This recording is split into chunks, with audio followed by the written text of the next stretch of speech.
Other quick questions. The first is just on policing.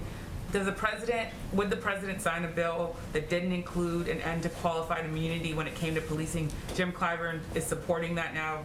What's the president's stance on qualified immunity? The president is eager to see what the outcome of negotiations are, and he certainly trusts in the leadership of Congresswoman Bass, Senator Booker, but his focus is on his hope that he can sign the George Floyd Justice and Policing Act into law on May 25th, if I'm getting the date correct, and we're not going to get ahead of those negotiations. So he doesn't have a stance right now that he would say on. We're not going to take a stance in the middle of the negotiations. And the last question I have is on schooling. I saw some numbers that said Black children, or half of them have gone back to school. About 2/3 of Asian American children have enrolled in remote school, compared to about 20% of white students. Essentially, the point is that Black, Latino, and Asian students aren't going back to school at the same rates as white students. There are a lot of people who are worried about that equity gap. Does the administration have a goal, a number in mind for how this should be playing out when it comes to students and who's going back to school, and what's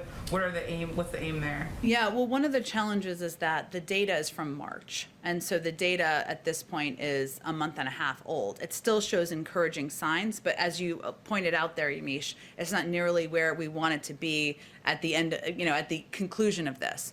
And the focus of Secretary Cardona and on our Department of Education is ensuring we're getting these funds out to the communities that need it in order to reopen as quickly as possible, 5 days a week. There are also entities that I think one of your colleagues over here asked about in terms of concerns about the vaccine and safety and efficacy that we need to continue to address at the same time as well. So we will continue to dig into the data. One of the things Secretary Cardona has been focused on is connecting schools and best practices so that they can learn, is it a funding issue, is it addressing other challenges issue, and that school districts and schools can learn from each other. But our goal and objective is to have all schools open 5 days a week, and that's what we're working toward. And we're not going to be satisfied until we get there.